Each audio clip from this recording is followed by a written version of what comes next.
Hi, what brings you here today? My wife snores really loudly, and sometimes she wakes up gasping. She also feels tired during the day.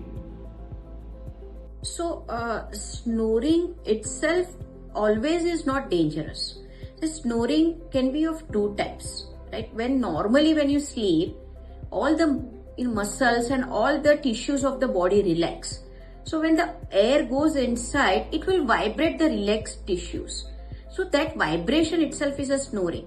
So if that snoring is not pathological or that snoring needs to be treated, but yes, if the snoring is associated with gasping, if your wife gets up in the middle of the sleep with perspiration, she goes to urine frequently, and during the daytime if she has got lot of symptoms like daytime sleepiness, easy fatigability, so on and so forth, then that snoring needs to be chased and she would probably need help, because we might have to diagnose obstructive sleep apnea.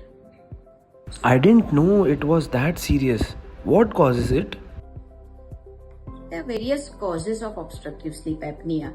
Broadly, they are divided as anatomical. Anatomical means there is any changes, changes in the anatomy of from the nose up till the larynx, that the area from where the air goes.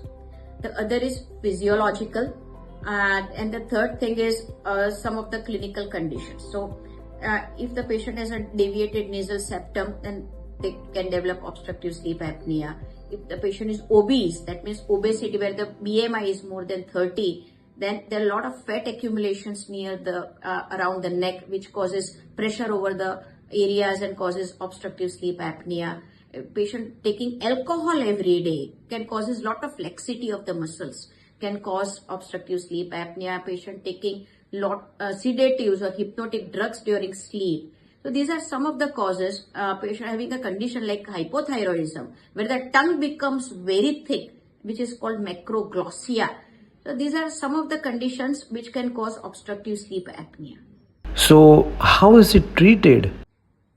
So the treatment of obstructive sleep apnea would depend on the severity. So if it is mild, then we can suggest a lifestyle modification, weight reduction, sleep hygiene, avoidance of alcohol at night, avoidance of drugs which are sedatives and hypnotics. Then there are certain oral appliances which can be put, which can help in increasing the surface area for the air to go in.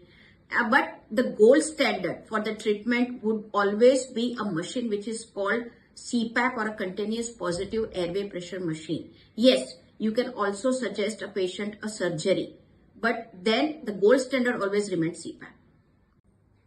What should I do next? So to diagnose snoring associated obstructive sleep apnea, you will have to undergo a sleep study, what we call as polysomnography. At night, we conduct this study, and where we will see that you are suffering from apnea, that is cessation of the airflow, associated with dip in the oxygen, with snoring and fragmentation of the stages of the sleep.